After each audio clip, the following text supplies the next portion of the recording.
2026 में अपने आप को कैसे हेल्दी फिट रखे और ऐसा क्या करें कि डॉक्टर या हॉस्पिटल दोनों से दूर रहना पड़े। देखिए, आप डॉक्टर के पास तब जाते हैं जब बीमारी हो चुकी होती है, लेकिन एस्ट्रोलॉजी या हॉरोस्कोप आपकी जो बीमारियों होने से पहले ही आपको इंडिकेट करता है। अगर आपकी कुंडली में लग्न लॉर्ड मजबूत है तो एक चीज तो आप मान लीजिए, इस जीवन में चाहे हेल्थ हो और चाहे कोई भी समस्या आए आपके जीवन में, आप उससे निकल जाएंगे।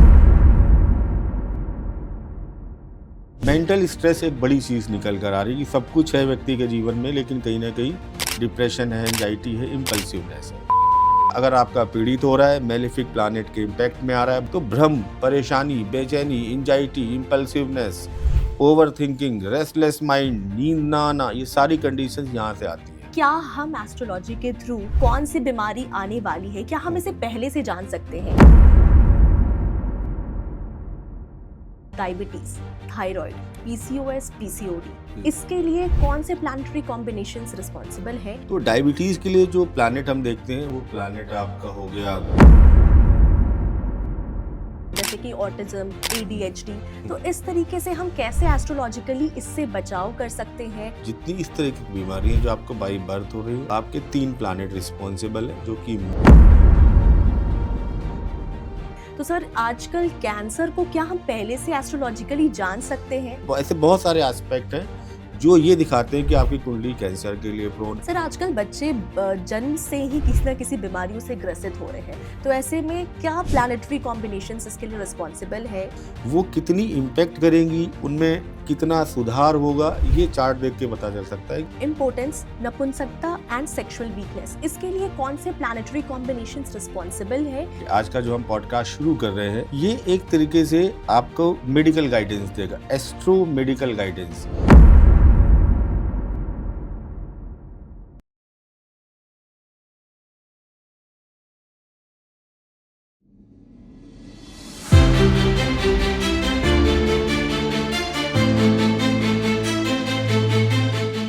नमस्कार, जय श्री राम। आज हमारे साथ मौजूद हैं देश दुनिया के सबसे मशहूर एस्ट्रोलॉजर अंकित अग्निहोत्री, जिन्होंने भारतीय विद्या भवन से एस्ट्रोलॉजी को साइंटिफिक तौर तरीके से सीखा है और अपनाया है। ऐसे में इनकी सबसे बड़ी खासियत ये है कि इन्होंने एस्ट्रोलॉजी को अंधविश्वास नहीं बल्कि लॉजिकल ऑब्जर्वेशन और रियलिस्टिक अप्रोच के साथ सबको एक्सप्लेन किया है और सीखा है। इसलिए लोग इन्हें ट्रस्ट करते हैं, इनके प्रेडिक्शंस को और इनके गाइडेंस को।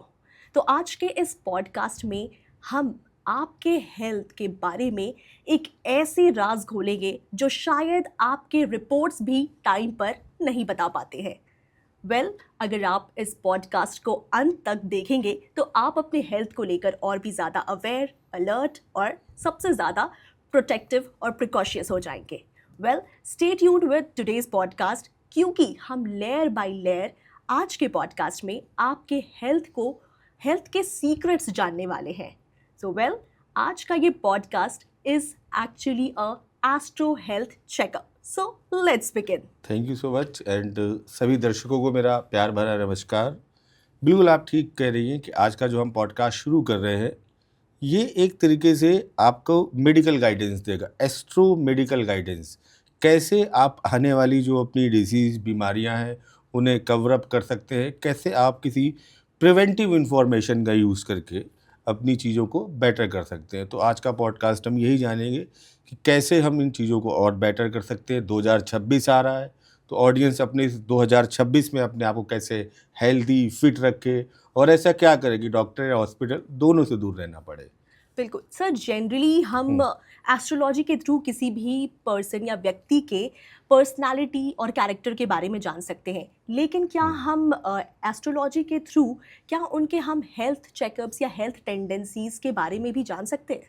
जी हाँ, डेफिनेटली। अगर मैं इसका आंसर आपको बोलूँ, हाँ, जैसे कि हम नॉर्मल लग्न कुंडली देखकर किसी व्यक्ति की कैरेक्टरिस्टिक बताते हैं, लाइक लियो एसेंडेंट है तो अथॉरिटेटिव होगा, मंगल का प्रभाव है तो थोड़ा सा व्यक्ति कमांडिंग होगा, वीनस का इम्पैक्ट है तो अट्रैक्टिव होगा, तो एक बेसिक कैरेक्टरिस्टिक होती है। इसी तरीके से हम एस्ट्रोलॉजिकल या एस्ट्रोलॉजी गाइडेंस के थ्रू हम अपनी हेल्थ की कंडीशन को जान सकते हैं। देखिए, आप डॉक्टर के पास तब जाते हैं जब बीमारी हो चुकी होती है, लेकिन एस्ट्रोलॉजी या हॉरोस्कोप आपकी जो बीमारी है होने से पहले ही आपको इंडिकेट करता है। इनफैक्ट जब आपका बर्थ हुआ होता है तो जो आपका D1 चार्ट होता है तो उसमें वो बेसिक प्रोमिसेस होते हैं कि कहाँ कहाँ पर आपकी हेल्थ वीक पड़ सकती है, कहाँ कहाँ पर आपकी जो पार्ट है बॉडी के वो वीक है। तो आपकी हेल्थ की जो ओवरऑल एक टेंडेंसी है कैसी रहने वाली है वो प्रॉमिस के थ्रू आपके चार्ट्स में दिखती है। जैसे ही खराब दशा या ट्रांजिट एक्टिवेट होता है वो बीमारी उभर कर आ जाती है।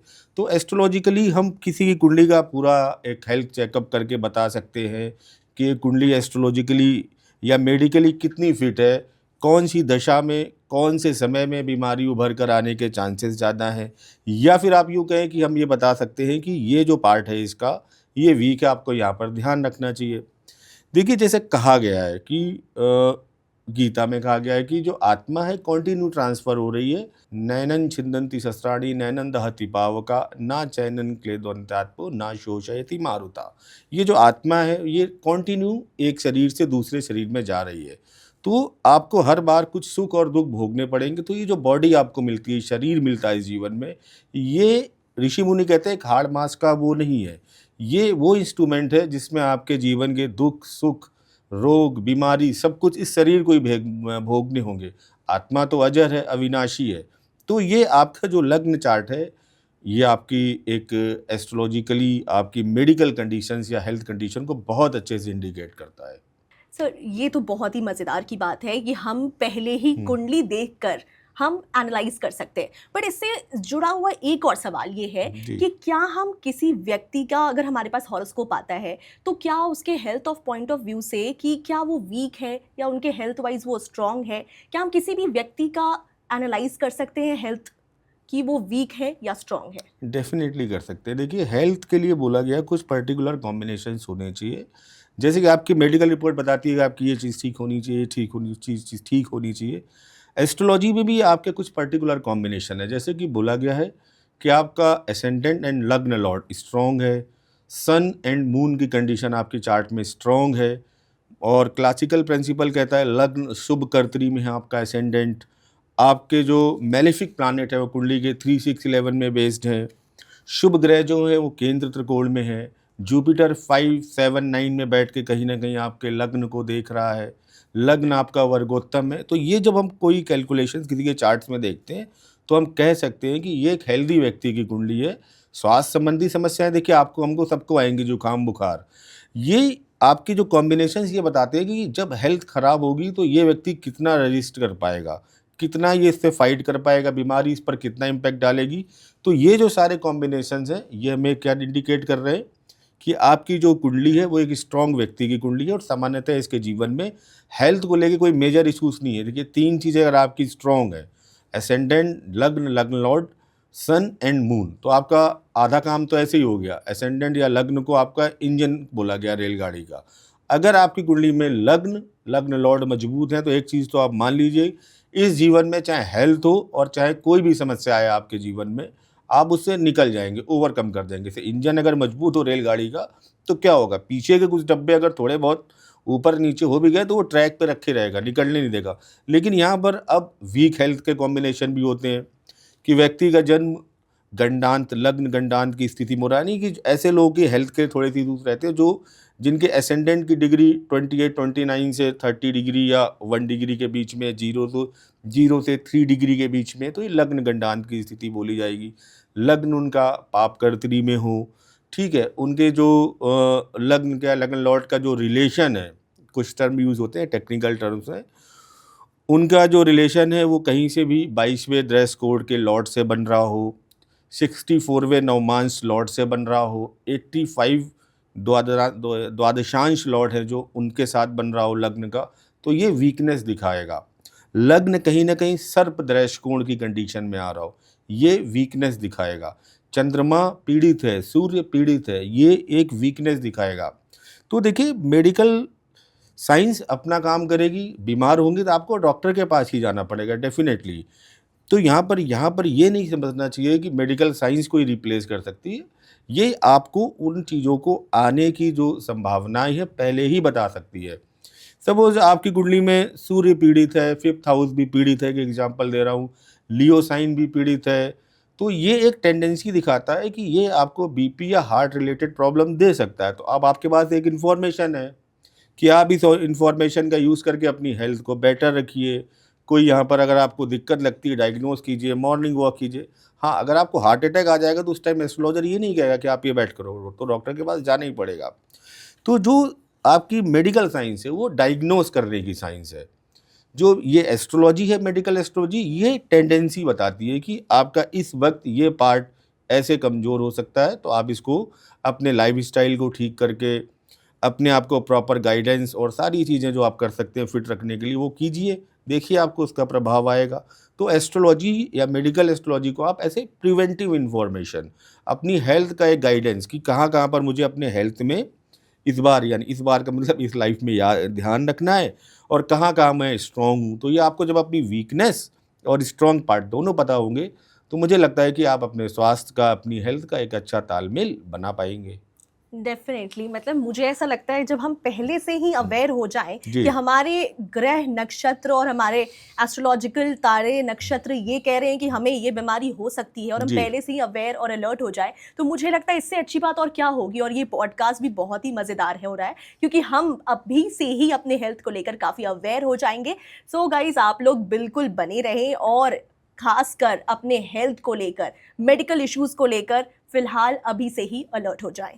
आजकल सबसे ज़्यादा जो कॉमन चीज़ें हैं वो है स्ट्रेस और एंग्जाइटी। सर, इसी से जुड़ा हुआ ये सवाल है जी। कि आजकल स्ट्रेस, एंग्जाइटी, डिप्रेशन में बहुत ज़्यादा यूथ एक्चुअली इसमें इन्वॉल्व हो रहे हैं। तो ऐसे कौन से प्लानेटरी सिम्टम्स हैं या फिर क्या रीज़न है कि लोग इसमें कुछ ज़्यादा ही इन्वॉल्व हो रहे हैं, और हम इससे कैसे बचाव कर सकते हैं, कैसे खुद को प्रिवेंट कर सकते हैं? जी, ये आपका देखिए ये जो सवाल है मुझे लग रहा है कि आज ये हमारा जो यूथ है उसके लिए सबसे बड़ा चैलेंज है। देखिए, एक तो लाइफ़स्टाइल ऐसा हो चुका है, plus nuclear family, relationship issues, बहुत सारी ऐसी चीज़ें हैं। या हमारा जो वर्क स्टाइल है, काम करने का तरीका है, ख़ासकर कोविड के बाद काफ़ी चेंज हो चुका है। तो मेंटल स्ट्रेस एक बड़ी चीज़ निकल कर आ रही है कि सब कुछ है व्यक्ति के जीवन में, लेकिन कहीं न कहीं डिप्रेशन है, एंग्जायटी है, इम्पल्सिवनेस है। तो इन चीज़ों को हम एस्ट्रोलॉजिकली में कैसे देखते हैं या कैसे हम फाइंड आउट करते हैं? देखिए, चंद्रमा, मून, इन चीज़ों का जो बेस है वो मून है। चंद्रमा आपके मन के विचारों को, आपकी भावनाओं को, आपके इमोशंस को इंडिकेट करता है। जब किसी भी कुंडली में चंद्रमा एफ्लेक्टेड हो जाएगा, चंद्रमा की कंडीशन ख़राब है, तो आप ये मानिए कि उस व्यक्ति के अंदर कुछ ना कुछ समस्याएं, स्ट्रेस को लेके, एंजाइटी को लेके, इम्पल्सिवनेस उसकी पर्सनैलिटी का एक पार्ट हो जाएगा। क्योंकि क्या है कि अगर चंद्रमा आपका बैलेंस नहीं है तो ये चीज़ें आपकी लाइफ में आनी है। अब सपोज़ यहाँ पर कुछ कॉम्बिनेशन है, ऐसे वृहद पराशर होरा शास्त्र जो क्लासिकल बुक है वो कहती है कि अगर चंद्रमा अगर आपका पीड़ित है तो जो मन की व्यथा है, जो मन का कष्ट है, वो आपके जीवन में आएगा। अब चंद्रमा पीड़ित कैसे हो सकता है? मेलेफिक प्लैनेट के इम्पैक्ट से। सपोज़ चंद्रमा और शनि का जो मैंने कॉम्बिनेशन देखा है, इस कॉम्बिनेशन में मैंने देखा है व्यक्ति को इंट्रोवर्ट बना देता है, एकांत प्रिय, फ्रेंड सर्किल कम होगा, या अपनी जो चीज़ें एक्सप्रेस करनी है उसमें उसको दिक्कत आती है। ये व्यक्ति को ओवर थिंकिंग, और एक होते हैं ना विदाउट अननेसेसरी फियर कि ये ना हो जाए, वो ना हो जाए, हम एक हाइपोथेटिकल कंडीशन में रहते हैं हमेशा। मून और सैटर्न वाले को मैंने देखा है। हाइपोथेटिकल कंडीशन क्या है? वो घर से भी निकलेंगे ना तो भी आधे रास्ते से लौट के दोबारा अपना जो लॉक है वो चेक करने आएंगे, कहीं मैंने खुला तो नहीं छोड़ दिया। फिर किसी ने मुझे ये कह दिया तो अब इसका इम्पैक्ट है कि मैंने इसको जवाब दिया, अभी मेरी बात वहाँ कहेगा, फिर वहाँ से, मतलब एक होता है ना अननेसेसरी का फियर, फिर मुझे ये दिक्कत हो जाएगी, ये सारी चीज़ें हो गई। चंद्रमा अगर राहु के साथ पीड़ित हो गया है आपकी कुंडली में, ओवर थिंकिंग, लगातार किसी चीज़ को बहुत ज़्यादा सोचना, आपको आप एक ही चीज़ को कई बार सोच रहे हैं, रिजल्ट क्या आया? आपके डिसीजंस पेंडिंग हो गए, आप डिसीजंस नहीं ले पा रहे हैं, इम्पल्सिवनेस आ रही है डिसीजन, या गहराई नहीं आ पा रही है आपके डिसीजंस में। चंद्रमा केतु के साथ है तो डिटैचमेंट, विरक्ति, कई बार सुसाइडल टेंडेंसी जैसी चीज़ों की तरफ ले जा सकता है। तो ये जो चीज़ें हैं आपके जीवन में, ये आपको प्रभावित करती हैं। प्लस काल पुरुष की कुंडली में अगर हम देखें तो चौथा भाव आपकी पीस ऑफ माइंड को दिखाता है। अगर आपकी कुंडली में 4th हाउस भी डिस्टर्ब है, 5th हाउस जो आपके लॉजिक, तर्क शक्ति को दिखाता है, ये किसी तरीके से पाप प्रभाव में है, राहु बैठा है यहाँ पर, तो आप ये मान के चलिए आपके जीवन में मानसिक स्थिरता आएगी ही आएगी। क्लासिकल में एक कॉम्बिनेशन है, अगर राहु केंद्र या ट्राइन त्रिकोण में राहु चंद्रमा के साथ अगर बैठा है, सिचुएटेड है, देन इसको फोबिया बोला गया है। कई लोगों को फोबिया होता है, फोबिया इंग्लिश वर्ड है, क्लासिकल में इसको पिशाचग्रस्त योग बोला गया। तो ऐसा व्यक्ति परेशान रहता है, मानसिक समस्याएं रहती हैं। और भी बहुत सारे क्लासिकल कॉम्बिनेशंस हैं, मैं अपने ऑडियंस को बताना ज़रूर चाहूँगा। मैं नोट करके लाया, तो मैं चाहूँगा कि जो मैक्सिमम इन्फॉर्मेशन है वो लोगों तक पहुँचे। बिल्कुल। इनफैक्ट स्ट्रेस, एंजाइटी, डिप्रेशन एक ऐसी समस्या है जो हर कोई इससे पीड़ित हो रहे हैं, और इसके बारे में डिटेल और ब्रीफिंग में जानना तो बहुत ज़रूरी है। तो जैसे मैं कह रहा था कि क्लासिकल में भी बहुत रेफरेंस है। देखिए, जैसे वृहत पराशर हो रहा शास्त्र में एक रेफरेंस है कि चंद्रे पापयुते दृष्टे मनोव्यथा प्रजायते, यानी चंद्रमा यदि पाप ग्रहों से युक्त या दृष्ट है तो आपके मन में व्यथा या बेचैनी, परेशानी आएगी। अब मून सैटर्न मैंने आपको जैसे बताया ही, मून आपका 6 से 12 हाउस में हो, त्रिक भावों में अगर चंद्रमा गया है तो दिक्कत करेगा। चंद्रमा अपनी नीच राशि यानी स्कॉर्पियो में गया है, डेबिलेटेड हुआ है, तो आपके लिए दिक्कत करेगा।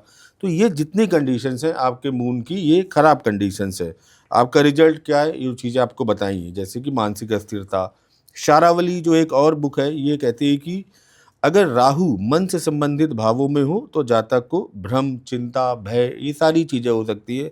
राहु आपका 4th एंड 5th हाउस में हो, चंद्रमा के साथ हो, या कहीं चंद्रमा आपका 12th हाउस में हो, तो नींद को लेके प्रॉब्लम आजकल एक ये भी चल रहा है। तो कुल मिला के चंद्रमा अगर आपका पीड़ित हो रहा है, मेलेफिक प्लानेट के इम्पैक्ट में आ रहा है, बुध का भी प्रभाव है जो आपको तो लॉजिक देता है, ये भी अगर कहीं से पीड़ित है तो भ्रम, परेशानी, बेचैनी, anxiety, impulsiveness, over thinking, restless mind, नींद ना आना, ये सारी कंडीशंस यहाँ से आती हैं। और होता क्या है कि ये आपका लाइफस्टाइल तो डिपेंड करता ही है, लेकिन ये आप किसी के चार्ट्स को देखकर भी बता सकते हैं कि इस व्यक्ति के मन में कितनी शांति है, मानसिक रूप से कितना ये चीज़ों को लेने के लिए कैपेबल है। देखिए, आपकी लाइफ हो चाहे मेरी लाइफ हो, टफ सिचुएशंस तो आएंगी जब इस संसार में आए हैं। तो एस्ट्रोलॉजी या मून की कंडीशन ये बताती है कि आप उन टफ सिचुएशंस के अगेंस्ट में बिहेव कैसे करोगे। मेरे सामने आई कोई टफ सिचुएशन, तो मैंने क्या किया, मैं शांत बैठ गया, आंखें बंद की, रास्ता सोचा, निकाल लिया, रास्ता निकल गया। जिसका चंद्रमा पीड़ित है, अफ्लिक्टेड है, उसके सामने आई, उसकी हार्ट बीट बढ़ गई, इम्पल्सिव हो गया, चीखने लगा, चिल्लाने लगा। आपका रिएक्शन कैसा रहेगा किसी घटना के प्रति, ये मून की कंडीशन से डिसाइड होता है। तो जब मून आपके चार्ट में पीड़ित हो जाए तो आप एक बात मान लीजिए कि आपको केवल इस संसार में एक ही व्यक्ति मानसिक शांति दे सकते हैं, वो है भगवान शिव। ऐसे व्यक्ति का मैंने खुद भी देखा है कि मुझे कहने से पहले ही वो कहते हैं नहीं, हम भगवान शिव की तो पूजा करते हैं, हमें उनके प्रति अपने आप आकर्षण है।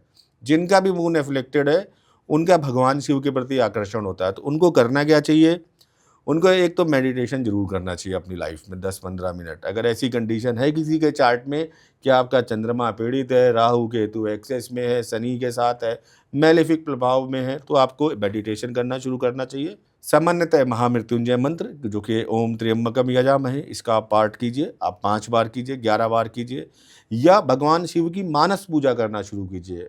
यानी आप यहाँ पर अपने आज्ञा चक्र में स्थापित कीजिए भगवान शिव को, और आप जल चढ़ा रहे हैं जैसा आप मंदिर में करते हैं, सेम आप मेडिटेशन की कंडीशन में आप देखेंगे धीमे धीमे आपका जो चंद्रमा है ये बैलेंस होना शुरू होगा। केवल एकमात्र रेमेडी, मैं कोई जेम्स तो रिकमेंड करते नहीं हूँ, तो चाहे लाख मोती पहन लो, चाहे पूरे मोती की माला पहन लो, चंद्रमा खराब है, खराब बना रहेगा जब तक आप भोलेनाथ की शरण में नहीं जाओगे। और ऐसे लोगों के लिए कहा गया है कि अगर समय मिले तो जो ज्योतिर्लिंग कहे गए हैं 12, उनमें हर वर्ष या जब भी समय मिले दर्शन करते रहें। शुरुआत महाकाल उज्जैन से करें, और वहाँ की जो भस्म आरती होती है, कोई पूजा कराने की आवश्यकता नहीं, उस भस्म आरती में अटेंड करें, बैठें।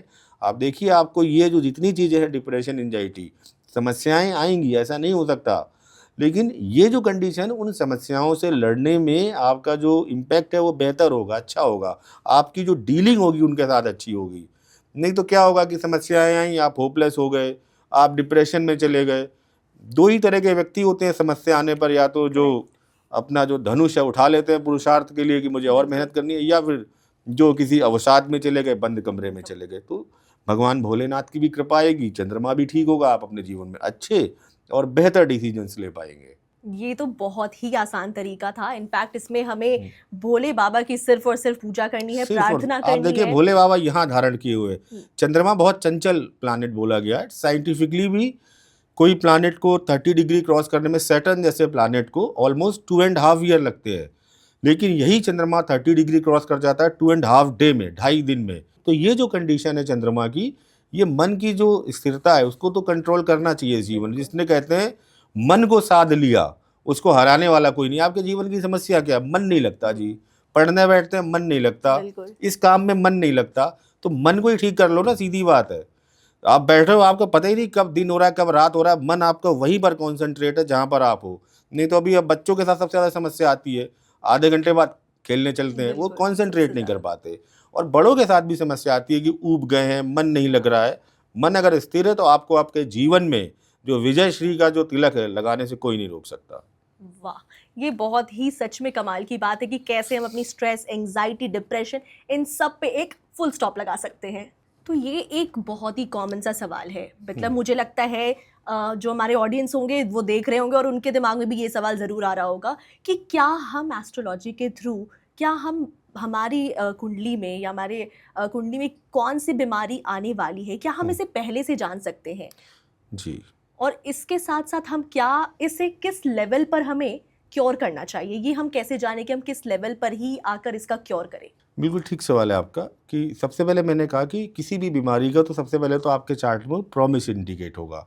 तो अब अगर प्रॉमिस इंडिकेट है तो इसका मतलब ये नहीं कि वो हमेशा ही बीमारी रहेगी। जभी भी दशा और ट्रांजिट आएगा तभी वो बीमारी आप पर इम्पैक्ट डालेगी। तो अब आपको अगर ये देखना है कि बीमारी आने की टाइमिंग क्या है, यानी बीमारी कब हमारे ऊपर अटैक कर सकती है। तो जो बेसिक प्रिंसिपल है एस्ट्रोलॉजी के, जब भी आपकी कुंडली में जो त्रिक भाव है 6, 8, 12 उनकी दशा हो रही है तो अलर्ट हो जाओ, लाइफ स्टाइल ठीक कर लो। ये बीमारी देंगे 6, 8, 12, 6 बीमारी, 8 सर्जरी, क्रोनिक डिसीज, 12 हॉस्पिटल है, 12th हाउस, ठीक है। ये जब कॉम्बिनेशन में आ रहे हैं तो अलर्ट। सेकंड कॉम्बिनेशन है कि आपका कोई 8th हाउस में बैठा ग्रह है उसकी दशा आ रही है, आपका कोई ऐसा ग्रह जो आपके दशा अंतरदशा में जो मैंने टर्म यूज़ किया था 22वां दृष्टिकोण, 64वां नवमांश, 85वां द्वादशांश, इन सब की अगर दशा का कहीं अंतरदशा में कनेक्शन आ रहा है इनके स्वामियों का, अलर्ट। ये आपको परेशान करेंगे। किसी ऐसे प्लैनेट की दशा अंतरदशा का कॉम्बिनेशन आ रहा है जो मृत्यु भाग में गया है तो उसकी दशा अंतरदशा में अलर्ट, ठीक है। कुछ क्रूर ग्रहों का कॉम्बिनेशन आ रहा है दशा अंतरदशा में, आप अलर्ट हो जाइए। D12 चार्ट के 8th लॉर्ड की दशा का कनेक्शन जब भी आता है तो कोई जेनेटिक बीमारी आपकी लाइफ में आ सकती है, अलर्ट। तो ऐसे कम से कम बहुत सारे चेक पॉइंट्स हैं जहां पर आप अलर्ट हो जाइए।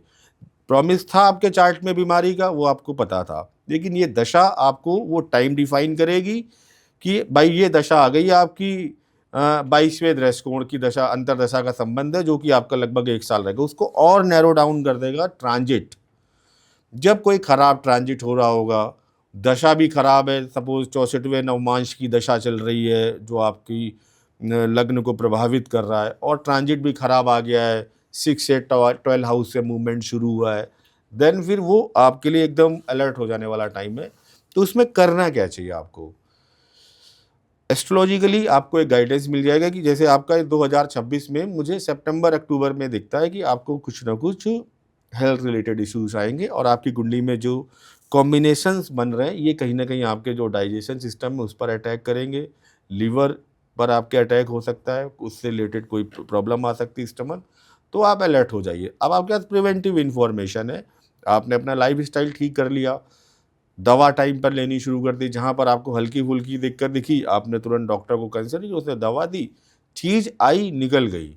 लोगों के मन में ये सवाल होगा कि जब आनी है तो पूछे क्यों, और जब जानी नहीं है तो पूछ के करना क्या। लेकिन उनकी जो मैं कहूँगा समझ में थोड़ा सा फ़र्क आता है।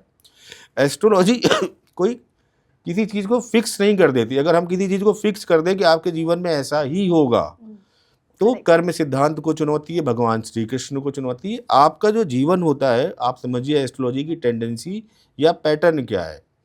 आपका जो जीवन है पूर्व जन्म के संचित कर्मों के आधार पर इस जन्म में हुआ जो आत्मा लेकर आई है।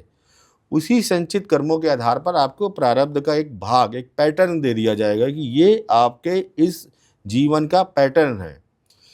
तो एस्ट्रोलॉजी क्या है? पीओपी, प्रारब्ध और पैटर्न का कनेक्शन आपका बताना है कि ये जो प्रारब्ध का पैटर्न है ये कैसा है। इस बार आपकी लाइफ में ये दिक्कत दिखती है, इस बार आप में आपकी मैरिज में दिक्कत दिखती है, इस बार आपको संतान को लेके कष्ट होगा, इस बार आपको हेल्थ को लेके, लग्न आपका वीक है।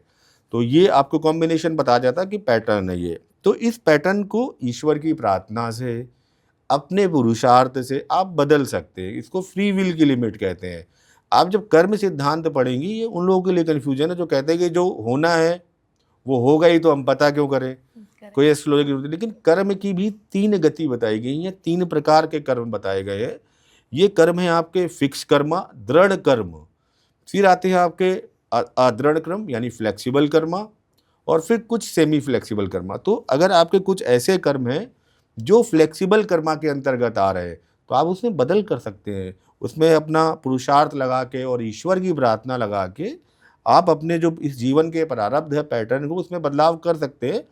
इसी को फ्री विल की लिमिट कहा गया। तो ये पहचानने का काम एस्ट्रोलॉजर कर सकता है कि इस जीवन में क्या आप फिक्स कर्मा लेकर आए हैं, तो यहाँ पर आप अपनी एनर्जी मत लगाओ। सपोज किसी की मैरिड लाइफ को दिक्कत है, D1, D9, D30, D40, D45, हर चार्ट में एक ही पैटर्न रिपीट हो रहा है, तो कहा जाएगा ये फिक्स कर्मा है। इसी तरह हेल्थ में अगर ऐसा पैटर्न रिपीट हो रहा है, तो इस बार आपका हेल्थ वीक है, ध्यान रखिए। लॉन्जिविटी कॉम्प्रोमाइज हो सकती है आपकी, जल्दी मेजर सर्जरी हो सकती है आपकी। तो ये आप उसमें क्या कर सकते हैं, अब आप पुरुषार्थ कर सकते हैं। उसके लिए तो आपको किसी भगवान नारायण ने पकड़ के नहीं बैठाला है कि आप अगर अपना हेल्थ ठीक करना चाहो कि मुझे वॉक करने जाना है, तो मैं कोई पकड़ थोड़ी नहीं लेगा आपको। आप जाओ ना, रुपए का फ़ायदा तो रुपए में 20 पैसे का तो फ़ायदा होगा, लेकिन जाओ तो, निकलो तो सुबह। आप प्रार्थनाएं करो। आपको किसने मना किया है कि आप प्रार्थना मत करो, पूजा मत करो? आप करो, हो सकता है उनका इम्पैक्ट आए। तो इसी तरीके से एस्ट्रोलॉजी भी इसी गाइडेंस में काम करती है। आपके पास प्रिवेंटिव इन्फॉर्मेशन आ गई, आपने अपनी वॉक शुरू कर दी, अच्छा खाना शुरू कर दिया, डॉक्टर से अपनी जो ब्लड रिपोर्ट है वो दिखानी शुरू कर दी। डॉक्टर के पास तो आपको जाना है, क्योंकि डायग्नोज तो आपको पैथोलॉजी करेगी, एस्ट्रोलॉजर थोड़ी बता देगा कि तुम्हारे ब्लड में CBC कम है। तो यहाँ पर आपको एस्ट्रोलॉजर बताएगा इस टाइम आपको डॉक्टर के पास अब जाना चाहिए, इग्नोर नहीं करना चाहिए। और आप जाइए तो आप निकल जाएंगे। आप उसकी बात को इग्नोर करेंगे तो वो डिसीज इतनी बड़ी बन जाएगी कि हो सकता है आपकी लॉन्जिविटी को परेशान कर दे।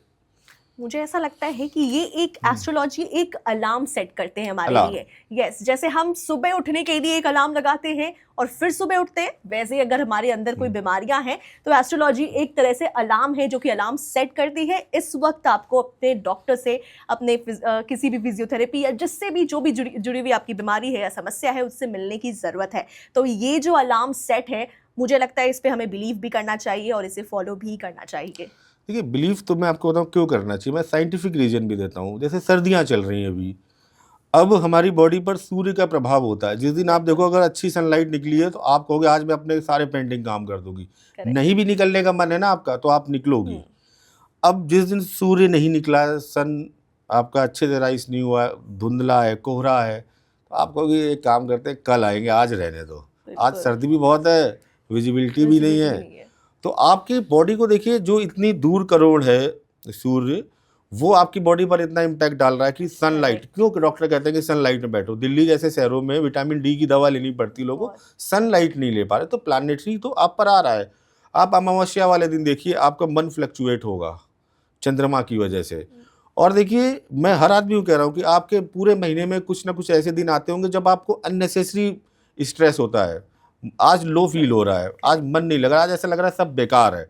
वो क्या होता है, जब कुंडली में चंद्रमा ट्रांजिट करते हुए 6, 8, 12 हाउस से निकल रहा होता है मंथ में, तो उस टाइम आपको वीकनेस आएगी, आइसोलेशन लगेगा अपने साथ। तो आपके मन को इम्पैक्ट कर रहा है मून, कहीं पर भी बैठ के कर रहा हो, ठीक है। तो इसी तरीके से ये जो प्लानेट है आपकी पूरी फिजिकल बॉडी पर इम्पैक्ट करते हैं।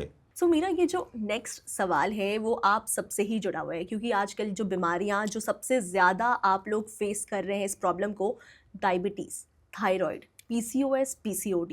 तो सर आजकल ये जितनी भी बीमारियां हैं, इसके लिए कौन से प्लानिटरी कॉम्बिनेशंस रिस्पॉन्सिबल है और इसके लिए हमें क्या बचाव करना चाहिए, क्या प्रिकॉशंस लेने चाहिए? बिल्कुल, देखिए आपका ये सवाल बहुत कॉमन है। देखिए, डायबिटीज़ या जितनी हार्मोनल डिसीज़ है, PCOD, PCOS या आपका थायराइड, ये सब हार्मोन्स रिलेटेड डिसीज़ है। तो राव सर कहते हैं, जितनी भी KN राव सर, जिनको मैं फॉलो करता हूँ, जिनका मैं स्टूडेंट हूँ, कि जितनी भी हार्मोनल डिसीज़ है उनका जो बेस रूट है, जो कारण है, वो मून, डिस्टर्ब मून।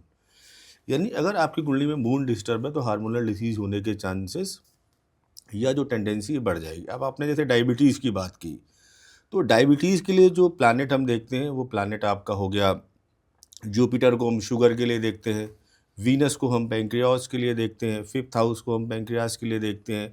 अगर ये डिस्टर्ब है, सपोज ये मेलिफिक प्लैनेट के प्रभाव में आ रहे हैं, सैटर्न, मार्स, राहु, केतु, तो ये कहीं ना कहीं आपकी कुंडली में एक टेंडेंसी दिखा रहे हैं कि आप डायबिटीज हो सकती है। कुछ क्लासिकल कॉम्बिनेशन है, सपोज आपका जुपिटर 6 हाउस में है, उसको 12th हाउस से बैठ के आपका सॉरी वीनस आपका 6 हाउस में, 12th हाउस में बैठ के जुपिटर उसको देखते, 12वां भाव आपका हार्मोनल्स चीज़ों को दिखाता है। तो ये कुछ पर्टिकुलर कॉम्बिनेशंस हैं, जुपिटर वीनस का डिस्टर्ब होना, 5th हाउस 5th लॉर्ड का 6-8 के साथ या राहु के साथ करेक्शन बनाना, ये डायबिटीज़ को एक तरीके से आपकी कुंडली में प्रोन कर देता है कि आपकी कुंडली इस बीमारी को लेके अलर्ट है, आपको इसमें सावधानी रखनी चाहिए। इसी तरीके से आप अगर थायराइड के लिए जाएँ तो उसके लिए आपका जो चंद्रमा शनि का कॉम्बिनेशन आ जाए वो आपको थायराइड दे सकता है। बुध पर सैटर्न का एस्पेक्ट आ जाए आपकी जो ग्लैंड को दिखाता है, तो आपकी कुंडली में थायराइड आ सकता है। पीसीओडी पीसीओएस के लिए जो सबसे ज़्यादा कंडीशन है मून का एफ्लिक्टेड होना।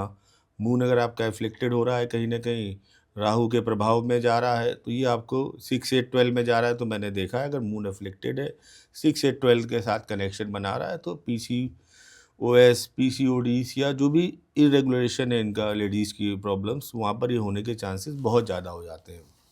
तो देखिए, सबसे पहली चीज़ तो ये करनी चाहिए, अपना लाइफस्टाइल ठीक रखना चाहिए, उसका तो कोई अल्टरनेट नहीं है।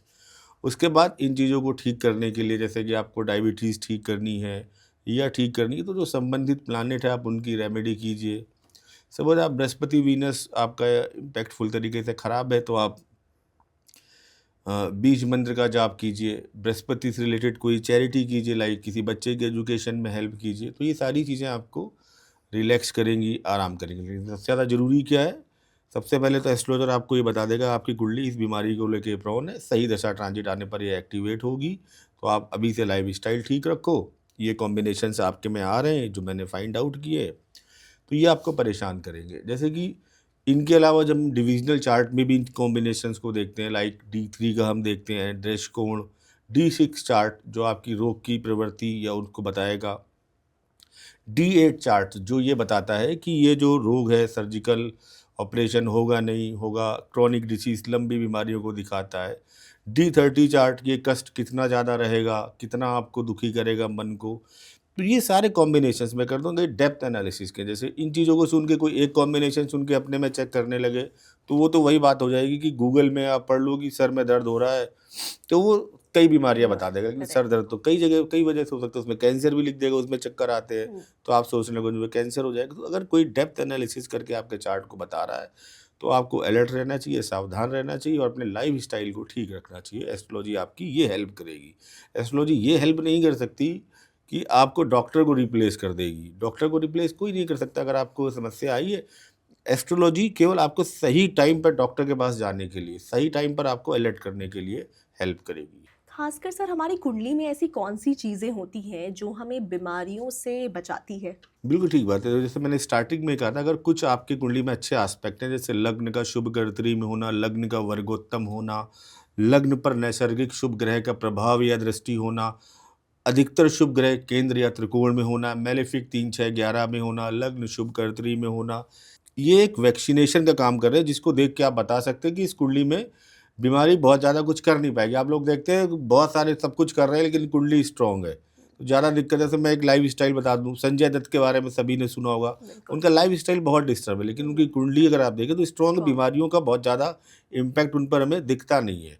तो अगर आपकी कुंडली में ऐसे वैक्सीनेशन है, नेचुरल वैक्सीनेशन एस्ट्रोलॉजी के, तो आपकी कुंडली प्रोटेक्टेड है, आपको बचाव कर रही है। तो आपको फिर ये क्यों बचाव कर रही है कि ये देखिए, हमेशा एस्ट्रोलॉजी पास्ट लाइफ की तरफ हमें डिपेंड करती है, ले जाती है। तो कहीं ना कहीं आपने अपने शरीर के लिए बहुत अच्छा किया होगा, उसका इम्पैक्ट इस जीवन में आया है। तो एक अच्छा शरीर, एक अच्छी आपको भौतिक काया मिली हुई जिसको आप एंजॉय कर रहे हैं। तो इसका मतलब ये वही चीज़ है जैसे कि आपको एक एफडी मैं दे जाऊँ, तो आपने तो कुछ नहीं किया लेकिन आपको एफडी मिल गई है, तो आप उसको यूज़ कीजिए, लेकिन एक ना एक दिन तो एफडी खत्म हो ही जाएगी। तो उसको यूज़ भी कीजिए और उसको बढ़ाइए भी, दोनों ही चीज़ें कीजिए। ये बहुत ही अच्छा एग्जाम्पल था। मुझे ऐसा लगता है इससे अच्छा एग्जाम्पल और कुछ नहीं हो सकता कि जी। हमारी जो बॉडी है, हमारी जो शरीर है, वो is a type of FD. अगर हम अपनी बॉडी को time to time actually nourishment, nutrients, हर चीज़ें प्रोवाइड करते रहेंगे तो उसकी हेल्थ और भी अच्छी होगी जी। और भी लॉन्गेविटी बढ़ेगी। तो दैट्स वेरी इंपॉर्टेंट। वेल, अमूमन जब लोग बीमार हो जाते हैं तो जी। सबसे ज़्यादा जो दिमाग में एक जो सवाल उठती है वो ये है कि क्या ये जो मेडिकेशंस हम कर रहे हैं उससे बीमारी ठीक होगी धीरे धीरे, या फिर कहीं ये बीमारी बढ़ जाएगी, तो इसमें क्या हम कर सकते हैं, या फिर एस्ट्रोलॉजिकली क्या इम्पैक्टफुल है, क्या इसमें हमें आप बता सकते हो? बिल्कुल ठीक बात है। जब देखिए किसी का अगर कोई घर का फैमिली मेम्बर हॉस्पिटलाइज्ड है, तो सबसे बड़ी जो चिंता रहती है कि घर कब आएगा, ये ठीक होगा कि और बिगड़ेगी कंडीशंस।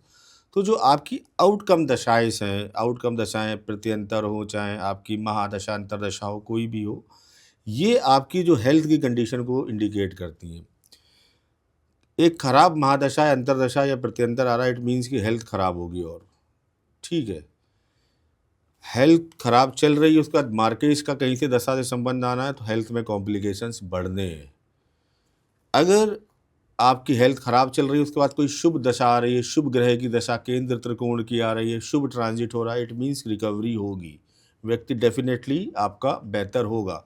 तो आउटकम दशाओं के माध्यम से, प्रश्न कुंडली का भी यूज़ करके हम ये चीज़ें बता सकते हैं कि इस व्यक्ति का स्वास्थ्य का जो पैटर्न है वो कैसा रहने वाला। अभी ये और लंबा खींचेगा, तब वो खराबी दशा आ रही है, तो मैं कहूँगा अभी तो लगेगा टाइम इनको, इतनी जल्दी रिकवरी नहीं, मे बी और क्रिटिकल हो। तो आपको पेशेंस, धैर्य रखना चाहिए और मेडिकली जो गाइडलाइंस है उनको फॉलो करना चाहिए। दशा अच्छी आ रही है, अच्छा दिख रहा है, तो ठीक है, वो आपके फेवर में जाएगा कि बहुत जल्दी रिकवर करेंगे, कोई परेशान होने वाली बात नहीं है। तो यहाँ पर एस्ट्रोलॉजिकल आपको एक नेविगेशन मिल जाएगा कि जो रुझान या ट्रेंड रहने के क्या वाला है इस व्यक्ति का, तो ये आप हेल्प ले सकते हैं एस्ट्रोलॉजी से। करेक्ट, क्योंकि आजकल लोग सबसे ज़्यादा इसीलिए परेशान होते हैं कि घर वापसी कब होगी, बिल्कुल। अगर इंसान बीमार है तो सच में। और ऐसे अगर हमें एस्ट्रोलॉजिकली ये बहुत बड़ी मदद मिल जाएगी कि हमें पता लग जाएगा कि हम और इम्प्रूव करने वाले हैं या हमारी हेल्थ और डिग्रेड होने वाली है। तो ये बहुत ही अच्छा पॉइंट था और बहुत ही अच्छा सुझाव था। Thank you sir. सर, अक्सर हम रेट्रोग्रेड प्लैनेट्स के बारे में जी। सुनते हैं, ऐसे में ये रेट्रोग्रेड प्लैनेट्स हमारे हेल्थ पे कैसे इम्पैक्ट करता है? देखिए, रेट्रोग्रेड प्लैनेट का होना हेल्थ के लिए अच्छा नहीं माना गया है। रेट्रोग्रेड प्लैनेट अगर आपकी कुंडली में है, तो ये अगर कोई शुभ ग्रह भी हैं तो आपको प्रोटेक्ट नहीं कर पाएंगे। रेट्रोग्रेड प्लैनेट का अगर कोई कॉम्बिनेशन 6, 8, 12 के साथ जा रहा है, तो आपकी बीमारी को ये बढ़ाएगा। सामान्यतः देखिए, मैं कहूँगा जो कॉन्सेप्ट है रेट्रोग्रेड प्लैनेट का, इनको हेल्थ के पॉइंट ऑफ व्यू से नेगेटिव लेना चाहिए। अगर कोई ट्रांजिट में प्लैनेट रेट्रोग्रेड हो रहा है, जैसे सैटर्न रेट्रोग्रेड और मार्गी होते रहते हैं, तो उस टाइम हेल्थ को लेके थोड़ी-सी आपको अवेयरनेस होनी चाहिए। अगर आपकी दशा ट्रांजिट भी खराब चल रहा है, तो ये जो रेट्रोग्रेड कंडीशन है, बहुत बेनिफिट नहीं होती है हेल्थ के लिए। इससे आपका लग्न लॉर्ड अगर रेट्रोग्रेड है और आपके, मैं एग्जांपल दे रहा हूँ, और आपके फर्स्ट हाउस में बैठा है और जन्म के समय आपको उसी की दशा मिल गई, तो ये कोई ना कोई आपको जन्मजात बीमारी दे देगा, चाहे लग्न लॉर्ड ही हो। तो यहाँ पर रेट्रोग्रेड प्लैनेट बिल्कुल भी ठीक नहीं माने गए, हेल्थ के लिए इनका एक नेगेटिव इम्पैक्ट आता है। तो आजकल सर बच्चों में मेंटल हेल्थ से जुड़े कई सारे प्रॉब्लम्स देखने को मिल रहे हैं, जैसे कि ऑटिज्म, एडीएचडी। तो इस तरीके से हम कैसे एस्ट्रोलॉजिकली इससे बचाव कर सकते हैं, और ये कैसे प्लैनेटरी कॉम्बिनेशंस के थ्रू इफेक्ट कर रहा है? देखिए, सबसे पहली चीज़ तो ये जितनी इस तरह की बीमारी हैं जो आपको बाई बर्थ हो रही है, ऑटिज़्म या एडीएचडी, ये कहीं न कहीं आपके पूर्व जन्म के संचित कर्मों के आधार पर आती हैं। मेंटल डिसीज़ को देखने के लिए हम जो चीज़ें देखते हैं, आपके 3 प्लैनेट रिस्पॉन्सिबल है, जो कि moon, second planet mercury and the third planet is Jupiter. Moon जो आपकी इमोशंस, फीलिंग को दिखाता है। मर्करी जो आपका लॉजिक देता है आपको किसी चीज़ के लिए, जैसे आप मेरे साथ बैठी हैं तो एक लॉजिक यूज़ करेंगी। जुपिटर लॉन्ग टर्म विजडम देता है। ये कहीं पर भी आपके चार्ट में अगर प्रभावित हैं तीनों, तो आपको कुछ ना कुछ मानसिक समस्याएं आएंगी।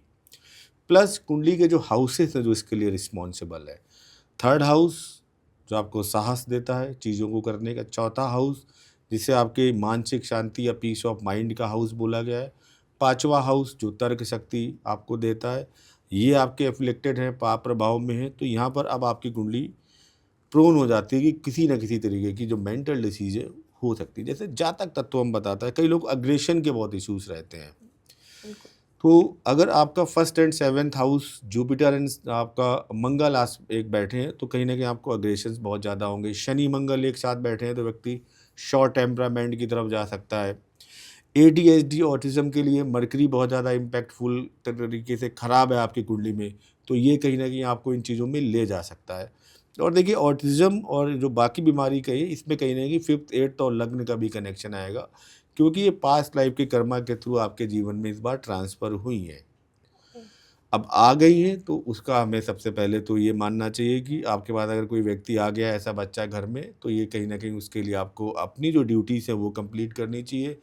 रेमेडी के तौर पर ऐसे बच्चों के लिए मरकरी से रिलेटेड गौशाला में डोनेशन, गाय की सेवा करना, और उसके लिए मैं कहूँगा विष्णु सहस्त्र नाम का पाठ करना उस बच्चे के लिए, या फिर बुद्ध का बीज मंत्र, ये सारी चीज़ें अगर आप करते हैं तो कहीं ना कहीं भगवान नारायण के आशीर्वाद से इन चीज़ों में रिकवर हो जाता है। बच्चों के साथ ये रहता है कि 12 वर्ष तक उनकी कुंडली बहुत ज़्यादा इम्पैक्ट नहीं करती। शुरुआत के 4 वर्ष माता के पूर्व जन्म के कर्म, अगले 4 वर्ष पिता के, उससे अगले 4 वर्ष जो आपके उसके कुछ मिक्स कर्म आएंगे पूर्व जन्म के।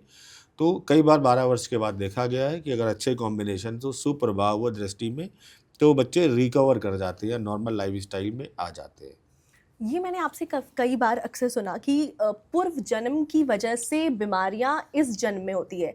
तो क्या वाकई ये पूर्व जन्म का ही ऐसा कुछ कर्म है जो हमें इस जन्म में भुगतना पड़ रहा है? मतलब ये बिल्कुल मैम, कथन वाकई में सही है? बिल्कुल सही। देखिए, अगर ऐसा कारण ना हो तो जन्मजात बच्चे की हार्ट सर्जरी क्यों करनी पड़े? उसने आके कोई पाप नहीं किया। अगर आप पाप पुण्य की सच। परिभाषा दें, अगर अगर पूर्व जन्म नहीं है तो फिर जन्म लेते ही एक बच्चा सिंड्रोम में क्यों पैदा हो रहा है?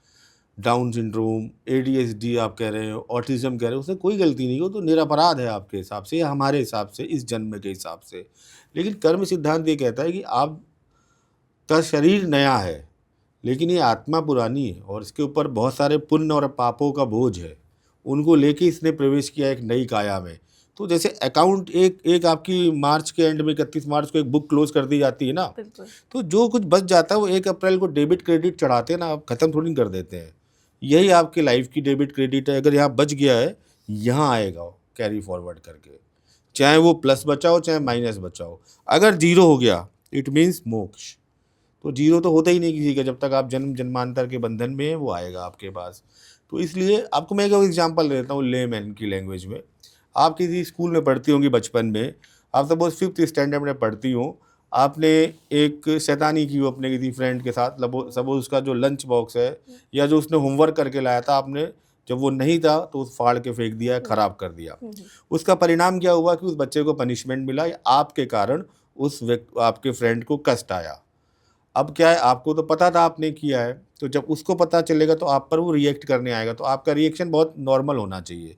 आपको उसको सॉरी बोलना चाहिए, अरे यार मैंने मजाक में कर दिया था या मैंने ऐसे कर दिया था। आप उसे हक कर सकती हैं, सॉरी बोल सकती हैं, तो क्योंकि आपको पता है कि आपने गलती की है।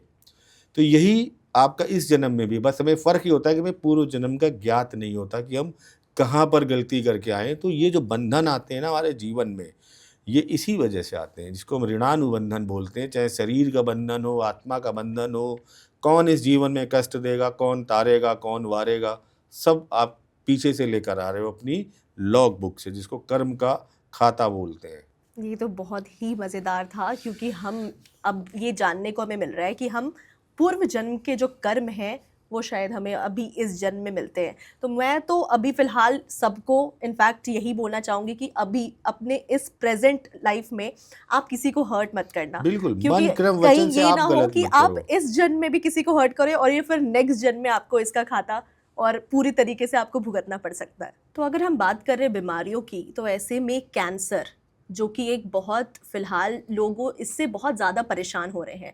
तो सर, आजकल कैंसर को क्या हम पहले से एस्ट्रोलॉजिकली जान सकते हैं? जी, और कैसे, मतलब क्या हम इसे पहले से प्रिवेंट भी कर सकते हैं जानकर? बिल्कुल। देखिए, कैंसर के लिए कुछ पर्टिकुलर कॉम्बिनेशंस होते हैं, लेकिन मैं एक रिक्वेस्ट ये करूँगा, बिल्कुल इसको बाकी लोग अपनी कुंडली में ना चेक करें, क्योंकि मैंने एक बार कुछ कॉम्बिनेशन बताया था, मेरे पास वो क्लाइंट लौट के आया कि मुझे सर कैंसर हो सकता है कि आपने ऐसा बोला था। मैंने कहा नहीं, वो मैंने कोई एक आपको चीज़ बताई होगी, मैंने पूरा डिटेल्ड नहीं बताया था। तो एक चीज़ को पकड़ के कोई बीमारी नहीं होती। सपोज़ आपका जो लग्न है वो क्रूर ग्रहों से प्रभावित है, लग्न या लग्न लॉर्ड, 11th हाउस और लग्न लॉर्ड का कोई रिलेशन बन रहा है, ठीक है, ये कॉम्बिनेशंस है। आपकी कुंडली में जो सबसे ज़्यादा रिस्पॉन्सिबल है, जुपिटर एंड राहु का कॉम्बिनेशन बन रहा है, ये कैंसर के लिए आपकी कुंडली, ये कई ऐसे पॉइंट्स हैं जो धीमे धीमे आपकी कुंडली को प्रोन बना रही है। ये कॉम्बिनेशन बन गया है। आपकी कुंडली में मंगल शनि कहीं इकट्ठे बैठे हैं 6ठे हाउस में और राहु के नक्षत्र में, ये कैंसर का कॉम्बिनेशन बन गया है। शनि राहु पीड़ित हो रहे हैं एक साथ बैठ के, मैरिफिक प्रभाव में आ रहे हैं, ये कैंसर का कॉम्बिनेशन बन रहा है। मंगल मून मार्स एंड सैटर्न, ये अगर आपकी कुंडली में पीड़ित है तो ये कैंसर के लिए रिस्पॉन्सिबल है। मून ब्लड को दिखाता है, आपका जो मंगल है, जो मेरू होता है आपका, उसको दिखाता है। शनि क्रॉनिक डिसीज, लंबे समय तक चलने वाली बीमारियों को दिखाता है। तो ये पीड़ित है, प्रभाव में है। तो ये ऐसे बहुत सारे एस्पेक्ट हैं जो ये दिखाते हैं कि आपकी कुंडली कैंसर के लिए प्रोन है। कौन सा कैंसर हो सकता है? सपोज वीनस आपका प्रभावित है, वृषभ राशि आपकी प्रभावित है, राहु केतु एक्सेस में, देन ओरल कैंसर के चांसेस ज़्यादा हो सकते हैं आपको। आपका सूर्य प्रभावित है, मेलेफिक प्रभाव में है, देन ब्रेन कैंसर, इनके चांसेस हो सकते हैं। तो आप कैंसर को भी डायग्नोस कर सकते हैं, डायग्नोस नहीं कर सकते, डायग्नोस तो आपकी पैथोलॉजी करेगी। ये टेंडेंसी बता सकती है कि आपकी कुंडली में ये टेंडेंसीज है, और आपने अगर ध्यान नहीं दिया, अपना लाइफ स्टाइल फॉलो नहीं किया, स्मोकिंग कर रहे हो, ड्रिंक कर रहे हो, और ये सारे एलिमेंट आपके चार्ट में है, तो जैसे ही खराब दशा और ट्रांजिट आए आपको कैंसर होगा। तो आपके पास अब प्रिवेंटिव इन्फॉर्मेशन है कि मेरी कुंडली में कहीं से भी ये डीएनए आ चुके हैं, ये लक्षण आ चुके हैं, अब मुझे अल्कोहल, जिन चीज़ों से कैंसर हो सकता है, बचना है। स्मोकिंग छोड़नी है, गुटखा मसाला छोड़ना है, जो आप गलत काम करते हो छोड़िए, आप लाइफ स्टाइल ठीक रखिए, निकल जाएंगी चीज़ें। आप भगवान नारायण की कृपा लीजिए, सारी चीज़ें ठीक होंगी। तो ये टेंडेंसी बता देगा कि आपके चार्ट में इतनी सारी टेंडेंसीज हैं। आपको तो बिल्कुल भी, जैसे इतने ने आपको एग्जांपल दिया, आजकल ये ओरल कैंसर बहुत ज़्यादा हो रहा है, गुटखा खाते हैं लोग। तो अगर ऐसा सारे कॉम्बिनेशन आ रहे हैं, लगातार आ रहे हैं, हर चार्ट में आ रहे हैं, उसके बाद वीनस भी अफ्लेक्टेड है, राहु केतु एक्सेस में, टॉरस साइन भी अफ्लेक्टेड है, तो अब आपको तो गुटखा खाना बिल्कुल छोड़ देना चाहिए। क्योंकि आप अगर नहीं छोड़ोगे तो आपको तो ओरल कैंसर होना ही होना है, भले वो किसी और को ना हो, लेकिन आपको जरूर होगा, क्योंकि आपकी कुंडली में सारी टेंडेंसीज है। जितने चेक पॉइंट खराब हो सकते हैं वो सारे हैं। तो आपको क्या करना है? बचाव करना है अपना। तो ये बिल्कुल वैसी इन्फॉर्मेशन है कि आपको मैं बता दूं, शाम को 5 बजे आपको घर से निकलते टाइम छाता लेके चलना, बहुत तगड़ी बारिश आएगी। ठीक है, तो अब आपके पास एक इन्फॉर्मेशन है। यहाँ एस्ट्रोलॉजी कोई बारिश रोकने का काम नहीं करेगी, आपको प्रोटेक्ट करने का काम करेगी। आपके पास इन्फॉर्मेशन है, आप घर से छाता लेके, रेन कोट पहन के निकले, और आपने अपनी जो चीज़ें उस हिसाब से प्लान कर ली कि मुझे हो सकता है पहुँचने में भी लेट हो जाए, इतनी रेन चल रही, तो आप अपनी लाइफ को एक सिस्टमैटिक वे में डिज़ाइन कर सकते हैं इन इन्फॉर्मेशन के थ्रू। बिल्कुल, आपने जिस तरीके से एग्जाम्पल सेट किया है, मुझे ऐसा लगता है जैसे हम जब ड्राइविंग करने के लिए पहले ही सीट बेल्ट लगाते हैं, पहले ही प्रिकॉशंस लेते हैं, उसी तरीके से एस्ट्रोलॉजी एक सीट बेल्ट है जो हमें अपने हेल्थ पे पहले ही ये बेल्ट लगा लेना चाहिए, ताकि हम आने वाली सारी बीमारियों से बच सकें। बिल्कुल ठीक। सर, आजकल बच्चे जन्म से ही किसी ना किसी बीमारियों से ग्रसित हो रहे हैं, तो ऐसे में क्या प्लैनेटरी कॉम्बिनेशंस इसके लिए रिस्पॉन्सिबल है और क्या रीज़न है? प्लानिटरी कॉम्बिनेशन से मैंने बताया कि ऐसे व्यक्तियों के साथ ये हो सकता है, एक कॉम्बिनेशन 5th और 8th का आएगा, पूर्व जन्म के कर्मों का लिंक। 5th 8th लग्न लॉर्ड का दशा अंतरदशा में संबंध आएगा जब उनका जन्म हुआ है। और देखिए, जन्मजात बीमारियों के लिए कहा गया है कि मैं अभी पीछे बोल ही चुका हूँ कि ये कैरी फॉरवर्ड हो रही है, तो थोड़ा सा तो कष्ट इस जीवन में उठाना पड़ेगा।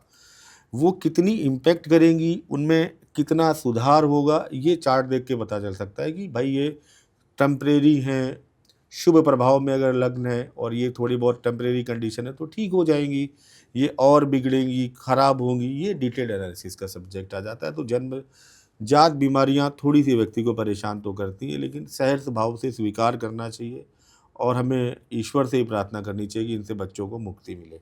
सर, आजकल कम्युनिकेशन स्किल्स बहुत इंपॉर्टेंट है, लेकिन कुछ लोगों में स्पीच डिफेक्टिव काफ़ी ज़्यादा देखा जा रहा है, तो ऐसे में कौन से प्लैनेटरी कॉम्बिनेशंस इसके लिए रिस्पॉन्सिबल है? देखिए, स्पीच के लिए आपका 2nd हाउस हम मर्करी को देखते हैं, बुध, ये आपकी स्पीच का कारक है। कुछ क्लासिकल प्रिंसिपल है, बुध प्रभावित है, पीड़ित है। सपोज बुध 6 लॉर्ड होके आपकी कुंडली में लग्न में गया है, तो ये कहीं ना कहीं आपको परेशान करेगा किसी मेलेफिक प्लैनेट के इम्पैक्ट में। बुध आपका जो है, मूक राशियाँ होती हैं जो 4, 8, 12 उसमें जाके पीड़ित हो रहा है, तो ये स्पीच का डिफेक्ट दिखाता है। बुध आपका अगर किसी भी तरीके से मेलेफिक इन्फ्लुएंस में, चंद्रमा टॉरस में होते हुए राशि अंत में है और उस पर कोई मेलेफिक इम्पैक्ट है, तो ये सारी चीज़ें आपकी कुंडली में एक स्पीच डिफेक्ट को तो दिखाती हैं। तो इसको आप देख सकते हैं, बुध की कंडीशन अगर आप अपने चार्ट में ठीक करें। बुध के लिए देखिए आपको करना क्या चाहिए, बुध के बीज मंत्र का जाप करना चाहिए। जिनको डिफेक्ट है बोलने में, कहने में, कम्युनिकेशन में, किसी गौशाला में कुछ ना कुछ चैरिटी या सेवा करनी चाहिए, तो डेफिनेटली ये चीज़ें ठीक होंगी। इसको मेरा कहने का मतलब ये चीज़ें फाइंड आउट हम कर सकते हैं और उसका सॉल्यूशन लोगों को बता सकते हैं। ओके। वेल, इंडिया में रोड एक्सीडेंट्स बहुत हो रहे हैं, अब ऐसे में क्या सर हम पहले से एस्ट्रोलॉजिकली जान सकते हैं कि क्या हमारी कुंडली में आगे एक्सीडेंट होना लिखा है, नहीं लिखा है, या फिर हम इससे कैसे प्रिवेंशंस और क्या प्रिकॉशंस ले सकते हैं? बिल्कुल ठीक बात है। देखिए भाई, कुंडली की क्या टेंडेंसी दिखा रही, क्या कुंडली आपकी प्रोन है रोड एक्सीडेंट के लिए, ये कॉम्बिनेशंस हमें चेक करने पड़ेंगे। इसके लिए हमें क्या देखना है, दो प्लानेट रिस्पॉन्सिबल है, मंगल जो दुर्घटनाओं को दिखाता है, वीनस जो व्हीकल्स को दिखाता है। फिर हाउस, थर्ड हाउस आपका जो कि शॉर्ट जर्नी को दिखाते हैं। एट्थ हाउस को भी ले सकते हैं जो अचानक होने वाली दुर्घटनाओं को। ट्वेल्थ हाउस हॉस्पिटल्स को दिखाता है। छठे को भी ले सकते हैं। तो ये जो कॉम्बिनेशंस अगर आपके चार्ट में है तो आपके लिए दिक्कत है। Suppose fourth lord in six house और six lord in fourth house, ये खराब प्रभाव है। फोर्थ और टेंथ आपका सूर्य मंगल एक्सिस में, ये कुंडली एक्सीडेंट के लिए प्रोन है आपकी। आपकी कुंडली में राहु केतु के नक्षत्र में, केतु राहु के नक्षत्र में, ये कुंडली आपकी प्रोन है। तो ये जितने कॉम्बिनेशन है, या आपका जो मंगल है ये एट्थ लॉर्ड भी है आपकी कुंडली में और 22वें दृष्ट कोट का भी लॉर्ड है, तो आपकी कुंडली प्रोन है। आपका जो मंगल और केतु है ये सर्प दृष्टिकोण में है, तो आपकी कुंडली एक्सीडेंट के लिए प्रोन है। तो ऐसे बहुत सारे पॉइंट्स हैं। जब हम ये चेक करते हैं और ये सारे पॉइंट्स हम देखते हैं तो फिर हमेशा हम बोलते हैं कि आपको ऐसे सारे काम जहाँ पर सावधानी देनी चाहिए, लाइक व्हीकल चलाते टाइम, मशीन में काम करते टाइम, जहाँ पर दुर्घटना लगने के कॉम्बिनेशन हैं, आपको अलर्ट और सावधान रहना चाहिए। तो ये कॉम्बिनेशंस होते हैं। तो ऐसे अगर आप अपनी कुंडली में अगर देखते हैं तो ऐसे प्रिवेंटिव इन्फॉर्मेशन आप अपना बचाव कर सकते हैं। मंगल अगर ऐसा कंडीशन में, सबसे अच्छी रेमेडी हनुमान जी की पूजा कीजिए आप जितनी ऐसी दुर्घटनाएं हैं इनसे बचेंगे।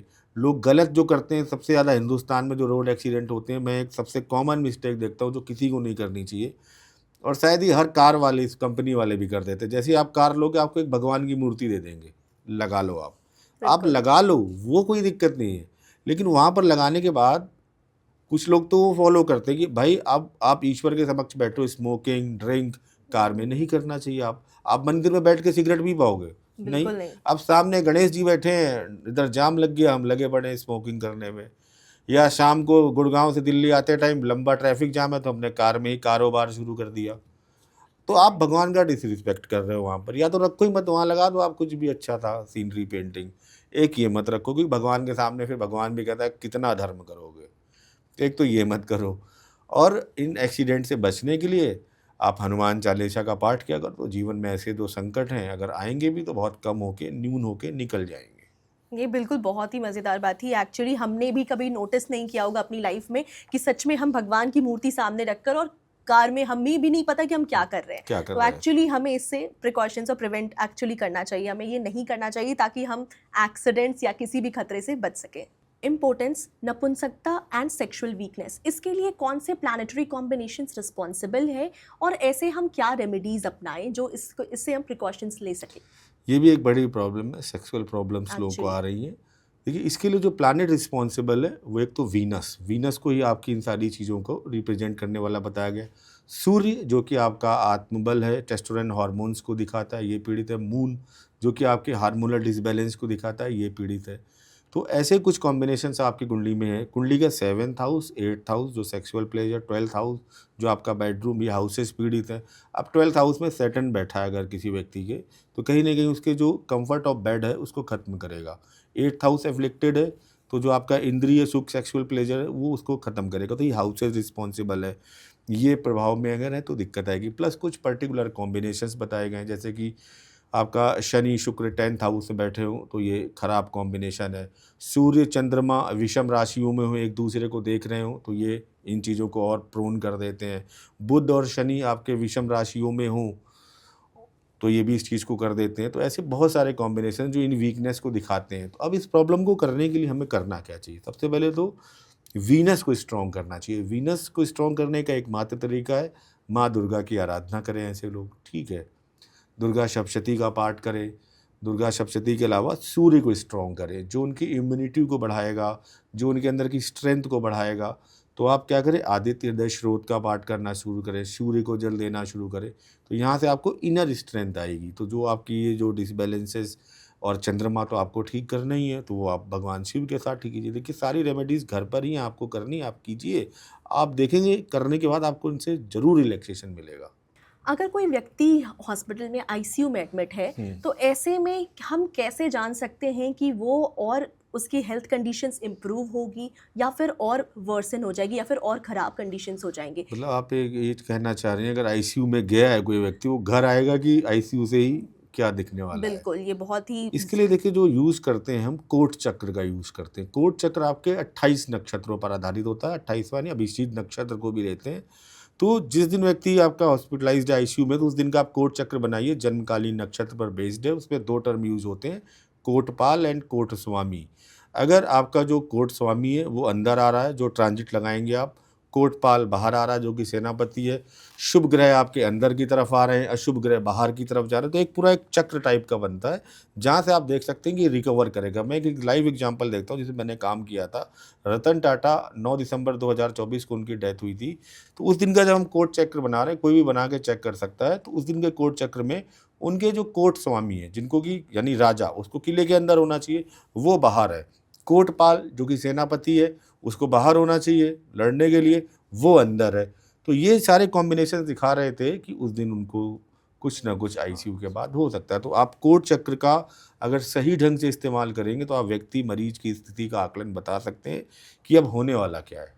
ये तो बहुत ज़रूरी है, या फिर हमें पूरी तरीके से ध्यान रखना चाहिए कि हमारे चक्र किस तरह किस डायरेक्शन में जा रहे हैं, तभी हम एक्चुअली ये भी जान पाएंगे कि हमारे जो प्रियजन है या हमारे जानने वाले हैं वो आईसीयू से वापस आ रहे हैं या फिर कुछ और होने वाला है। सर, एक और बहुत सीरियस सवाल है जो एक्चुअली हमारे व्यूअर्स भी ज़रूर जानना चाहते होंगे कि क्या लॉन्गेविटी हम अपने लाइफ स्पैन को बढ़ा सकते हैं? क्या एस्ट्रोलॉजिकली ये पॉसिबल है?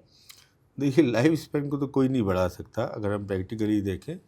हाँ, आपका जो प्रश्न है अगर मैं इस डायरेक्शन में ले जाऊँ कि क्या हम अपने लाइफ स्पैन को जान सकते हैं या एस्ट्रोलॉजी में कोई ऐसी विधा है जो आपकी लॉन्जेविटी या आयुष्य को प्रिडिक्ट कर पाए, क्योंकि ये भी ज़रूरी होता है। बिल्कुल। भाई कोट चक्र हो या बहुत सारी चीज़ें हैं, आपको अपनी लॉन्जेविटी जाननी है। हाँ, तो पराशर ने 8 तरीके की हमारी आयु बताई। आपका अगर लग्न स्ट्रॉन्ग है तो वंश आयु, आपका अगर सूर्य स्ट्रॉन्ग है पिंड आयु, आपका चंद्रमा स्ट्रॉन्ग है नैसर्गिक आयु, आपका बुध स्ट्रॉन्ग है रश्मि आयु, आपका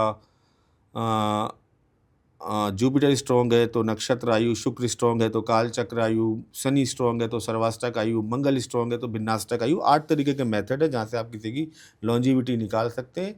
एक्यूरेट तो देखिए निकालना बहुत पॉसिबल है, किस तारीख को इस दिन पर आप मरेंगे। हाँ, प्लस माइनस 1 साल की रेंज में आप निकाल सकते हैं, बट एस्ट्रोलॉजी में ये निषेध बोला गया है, निकालना नहीं चाहिए जब तक कि बहुत ज़्यादा नीड ना हो, या किसी को किसी की लॉन्जिविटी नहीं बतानी चाहिए। एक लमसम बता देनी चाहिए कि भाई इस एज तक आपका मुझे ठीक दिखता है, उसके बाद प्रभु इच्छा, ठीक है। तो आप निकाल सकते हैं डेफिनेटली, और उसको बहुत नैरो डाउन करके 1 साल के अंतर तक ला सकते हैं, ठीक है। तो यहाँ पर निकाली जा सकती है, ये कैलकुलेशन पराशर दे के गए हैं, क्लासिकल एस्ट्रोलॉजी में है, और जो निकालना जानते हैं वो अच्छी तरीके से प्रेडिक्ट कर सकते हैं इसको।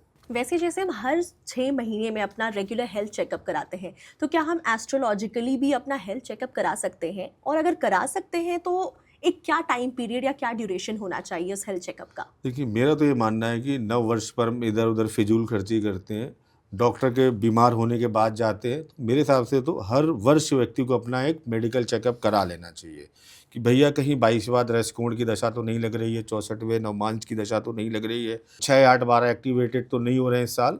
तो इस साल हमारी हेल्थ का रुझान कैसा रहने वाला है, बहुत ज़रूरी है, कंपलसरी, कि हेल्थ इज़ वेल्थ। तो आपने अपना हेल्थ का एक अपना निकलवा लिया पूरे साल का ब्लूप्रिंट की, इस बार हेल्थ के मामले में आप ठीक है, तो इसका मतलब ये नहीं कि आप ख़राब करना शुरू कर दें। तो फिर आप अपना चीज़ें प्लान कर सकते हैं और अपने लाइफस्टाइल को अच्छा ही रखना है। सपोज पता चल रहा है कि यहाँ ये मंथ है या इस वर्ष ये सर्जरी दिख रही है, ये आपको एक्सीडेंट दिख रहा है, तो आपको एक प्रिवेंटिव इन्फॉर्मेशन है कि इस बार एक्सीडेंट का योग दिख रहा है, आप ड्राइवर रख लीजिए, तो घटना है वो थोड़ी सी कम हो के, या जितनी ज़रूरत हो उतना ही निकलिए, व्हीकल्स कम कम चलाइए, पब्लिक ट्रांसपोर्ट का सहारा लीजिए। लीवर में दिक्कत दिख रही है, अपना खान पान ठीक कर लीजिए। आपका दिख रहा है गॉल ब्लैडर में स्टोन हो सकता है, किडनी हो सकती है इस वर्ष, कोई सर्जरी हो सकती है, तो आपको ज़रूर कराना चाहिए ये, और उससे गाइडेंस लेके उस साल अपनी हेल्थ को ज़रूर आपको ध्यान देना चाहिए और करना चाहिए, ऐसा मेरा मानना है। बिल्कुल, बहुत ज़रूरी है कि हमें रेगुलर क्योंकि आप हेल्थ नॉर्मली चेकअप के भी ब्लड साथ-साथ चेकअप तो कराते ही ना एस्ट्रोलॉजिकली हेल्थ 6 चेकअप महीने भी। में, बिल्कुल। तो वो तो तब बताएगी जब आप बीमार होगे। हाँ, भाई अगर बीमारी नहीं हो तो नॉर्मल आती जाएगी, नॉर्मल लेकिन ये बीमार होने से पहले बता देगी कि इस समय पर आप बीमार हो जाओगे। बीमार हो जाओगे। तो ये So, तो और ज़्यादा आपकी इम्पोर्टेंस बढ़ा रही है रिपोर्ट। बिल्कुल। सर, जब भी किसी बेबी का बर्थ होता है तो सबसे पहले एस्ट्रोलॉजिकली पॉइंट ऑफ व्यू से हमें क्या देखना चाहिए? देखिए, सबसे पहले हमें ये देखना चाहिए, लोग गलत पूछते हैं, ये क्या बनेगा, क्या करेगा, कितनी प्रॉपर्टी है, और उसको पहले जन्म हुआ है, पहले जी तो लेने दो ढंग से। तो सबसे पहले देखना चाहिए गंडमूल नक्षत्रों में जन्म हो रहा है कि नहीं हो रहा है। अगर हो रहा है तो उसकी 27 दिन के भीतर आप शांति कराइए, नहीं तो जीवन भर परेशान करते हैं। बालारिष्ट के कॉम्बिनेशन में जन्म हो रहा है कि नहीं हो रहा है, लग्न गंडांत की स्थिति में जन्म हो रहा है कि नहीं हो रहा है। तो ये सारे कॉम्बिनेशन से एक बार सबसे पहले तो ये देखना चाहिए कि बच्चे की हेल्थ ठीक है। उसके बाद 12 वर्ष के बाद आप फिर पूछिए कि ये क्या बनेगा, क्या कैरियर काउंसलिंग करनी है। अभी जो पहली जो स्टेज है, कुछ मत पूछिए, वो केवल इतना बताएगा कि हाँ कुंडली ठीक है, हेल्थ के पॉइंट ऑफ व्यू से ठीक है, अब 12 साल बाद आप इसको दिखाइए। हाँ, 12 साल से पहले अगर हेल्थ इश्यूज आ रहे हैं तो ज़रूर आप कंसीडर कीजिए। अगर आपको 12 साल से पहले हेल्थ इश्यूज नहीं आ रहे हैं तो होगा क्या कि जो उसकी पर्सनैलिटी के रिफ्लेक्शंस हैं वो 12 साल के बाद ही एक्टिवेट होंगे, तो ज़्यादा बेटर होगा। तो इसलिए सबसे पहले तो हेल्थ और स्वास्थ्य और लॉन्जिविटी चेक करनी चाहिए किसी नवजात शिशु का, बस। सर, आजकल हम यंगस्टर्स में, हर किसी में, हर एक जनरेशन में देख रहे हैं कि हार्ट अटैक जो है वो बहुत ही कॉमन होता जा रहा है। जी। तो ऐसे में कौन से प्लानिटरी कॉम्बिनेशन इसके लिए रिस्पॉन्सिबल है, और हम ऐसे क्या कुछ प्रिकॉशंस लें पहले से जो हार्ट अटैक जैसे सिम्टम्स या कुछ भी हमें ऐसे हम बच सकें इन चीज़ों से? देखिए, हार्ट अटैक के लिए जो बोला गया, एक तो सूर्य का प्रभाव, सूर्य नहीं पीड़ित होना चाहिए, कुंडली का 5th हाउस पीड़ित नहीं होना चाहिए, और कालपुरुषी कुंडली के हिसाब से सिंह राशि पीड़ित नहीं होनी चाहिए। अगर आपकी कुंडली में सूर्य राहु केतु से पीड़ित है, शनि के साथ पीड़ित है, मेलेफिक प्लैनेट में 5th हाउस पीड़ित है, सिंह राशि पीड़ित है, कुंडली प्रोन हो गई हार्ट अटैक के लिए। तो अब आपको करना क्या है, अपनी हेल्थ का ध्यान रखना है, अपने हार्ट को लेके इग्नोर नहीं करनी, स्ट्रेस से बचना है, एक्सरसाइज करनी है, अगर दिक्कत हो तो मेडिसिन भी लेनी है आपको, ठीक है। बचने के लिए सूर्य को स्ट्रॉन्ग कीजिए, सूर्य को जल दीजिए, आत्मबल मजबूत होगा, आपका हार्ट की जो स्थिति अच्छी होगी। आदित्य हृदय स्रोत कीजिए, सूर्य आपके घर के बुजुर्गों को रिप्रेजेंट करता है, उनकी रिस्पेक्ट कीजिए, आपका हार्ट फिर यहाँ पर मजबूत होगा। प्लस मेडिकल गाइडेंस के साथ चलिए। देखिए, मेरा ये मानना है कि जो हमारी साइंस है, मेडिकल एस्ट्रोलॉजी को मेडिकल साइंस रिप्लेस नहीं कर सकती, बिल्कुल। और ना ही मेडिकल साइंस को मेडिकल एस्ट्रोलॉजी Astrology। रिप्लेस। ये दोनों एक दूसरे के लिए पूरक होने चाहिए। मैं बहुत सारे ऐसे डॉक्टर्स को जानता हूँ जो MBBS, MS, MD, DM सब है, और जिन्होंने एस्ट्रोलॉजी पर बुक्स लिखी है, मेडिकल एस्ट्रोलॉजी पे। तो अगर मेरा तो ये मानना है कि अगर भारत सरकार कभी इसको भी कॉम्प्लीमेंट्री कर दे मेडिसिन प्रोफेशन में कि 6 महीने आप मेडिकल एस्ट्रोलॉजी लो, तो आप चीज़ों को और बेहतर से गाइड कर Right, पाएंगे। yes। तो मेरे हिसाब से तो हमें मिल के काम करना चाहिए। ये एक दूसरे के पूरक हैं। एक बीमारी आने के बाद काम करती है, एक बीमारी को होने से पहले इंडिकेट करती है। दोनों का ही अपना रोल है। एक दूसरे के साथ मिल के काम करेंगे तो और हम समाज, सोसाइटी के लिए बेटर कर पाएंगे। बिल्कुल, ये कॉम्बिनेशन बहुत ही बढ़िया है। In fact Yes। पहले से हम अलर्ट भी रहेंगे और हमारे साथ साथ ये जो चेकअप्स हैं एंड हेल्थ अलर्ट्स है वो भी मिलती रहेगी। सर, अंत में मैं बस इतना ही जानना चाहूँगी कि ऐसी कौन सी रेमेडी है जो हमारे व्यूअर्स फॉलो कर सकते हैं, सेफ हो और जो बहुत ही सरल हो? ऐसे कौन से उपाय हैं? देखिए, अल्टीमेट रेमेडी जो हमारे व्यूअर्स सुन रहे हैं, मैं कहूँगा कि आप अगर अपने जीवन में चाहते हैं निरोगी काया, तो मैं पहले भी बता चुका हूँ, नारायण कवच का पाठ शुरू कर दीजिए। आपके जीवन के शारीरिक कष्ट 101% ठीक होंगे। ये अल्टीमेट रेमेडी है। आपको मन संबंधी समस्या है, आप भगवान भोलेनाथ के साथ जुड़िए, आपके जीवन की सारी समस्याएं खत्म होंगी। कॉन्फिडेंस में आपको कमी लगती है, पब्लिक में बोलने में कमी लगती है, सूर्य कमजोर है, आत्मबल कमजोर है, आत्मा को मजबूत कीजिए, सूर्य की पूजा शुरू कीजिए, जल चढ़ाइए। आपको कम्युनिकेशन में दिक्कत है, स्पीच इश्यूज आ रहे हैं, बुध को ठीक कीजिए, मरकरी के थ्रू ठीक कीजिए, आप बीज मंत्र के थ्रू, गौशाला में सेवा करके। ये अल्टीमेट देखिए रेमेडी है। और इन सब रेमेडियों के ऊपर सबसे बेस्ट तो ये है विष्णु सहस्त्रनाम, इसका कोई तोड़ नहीं है। नारायण कवच और विष्णु सहस्त्रनाम जो व्यक्ति करता है, ना उसके तन पर, ना मन पर, ना शरीर पर, कहीं पर कोई दिक्कत परेशानी नहीं आएगी, और नारायण और भगवान विष्णु सदैव उस पर कृपा करेंगे। और देखिए, जब नारायण की कृपा हो जाती है तो ना आपको किसी एस्ट्रोलॉजर की जरूरत पड़ेगी और ना ही आपको किसी डॉक्टर की जरूरत पड़ेगी। नारायण का तो मैंने कहा ना, जब आशीर्वाद आ जाए तो ग्रह नक्षत्रों को मोड़ने की, बदलने की अगर दिशा है तो वो नारायण में। महाभारत का एक प्रसंग है जो बहुत शॉर्ट में मैं कहूँगा, जब अर्जुन को मारने के लिए अर्जुन ने प्रतिज्ञा की थी कि मैं जयद्रथ को सूर्यास्त से पहले मार दूंगा, लेकिन नहीं मार पाए। तो सूर्यास्त जैसे ही हो गया, वो बाहर निकले अपने देह को त्याग करने के लिए। लेकिन नारायण तो नारायण है, नारायण ने सूर्य को वापस ऑर्डर किया, वापस आओ आप। सूर्य दोबारा उदय हो गया सूर्यास्त के बाद, और फिर उन्होंने कहा ये रहा सूर्य, ये रहा जयद्रथ, मार दो। तो ये एक आपको बता रहा हूँ कि जब नारायण की कृपा हो गई तो सूर्य चाहे कहीं भी बैठे हो, चाहे कुछ भी हो, वो ठीक होंगे ही होंगे। जिनके मुंह में ब्रह्मांड है, बचपन में मुंह खोल के दिखाया था माँ यशोदा को, पूरा ब्रह्मांड राहु केतु से लेके सब कुछ उनके अंदर है, तो नारायण कृपा ले लो, किसी की जरूरत नहीं पड़ेगी आपको। सर आपका बहुत बहुत धन्यवाद। Thank you so much. और मेरे सभी दर्शकों को बहुत बहुत शुभकामनाएं। 2026 और 2026 में हम ये संकल्प लें, हम फिट रहेंगे बॉडी से, माइंड से, और अपने आप के जो जीवन के लक्ष्य उन्हें पूरा करेंगे। Thank you. तो आज के इस कॉन्वर्सेशन से हमें ये पता लगा कि हम सिर्फ एस्ट्रोलॉजी से अपनी पर्सनालिटी और कैरेक्टर्स ही नहीं बल्कि अपने हेल्थ के फ्यूचर सिग्नल्स को भी जान सकते हैं और समय रहते ही इससे प्रिकॉशंस ले सकते हैं, अलर्ट हो सकते हैं। तो हमारा आज का पॉडकास्ट अगर आपको इन्फॉर्मेटिव और यूज़फुल लगा तो ज़रूर लाइक करें, शेयर करें और सबसे ज़्यादा लोगों तक स्प्रेड करें। एंड साथ ही साथ अगर आपके भी दिमाग में कोई सवाल आ रहा हो अपनी लाइफस्टाइल से रिलेटेड, अपने हेल्थ से रिलेटेड, जो कि पूरी तरीके से एस्ट्रोलॉजिकल क्वेश्चन हो, तो ज़रूर आप पूछ सकते हैं हमारे कमेंट सेक्शन में, जो कि आपको नेक्स्ट पॉडकास्ट में सर डिटेल में पूरी तरीके से समझाएंगे। So thank you so much for listening us, stay tuned with us and thank you so much. Till then आप सभी हेल्थ के वाइज में हंसते रहे, मस्त रहे, because health is only wealth.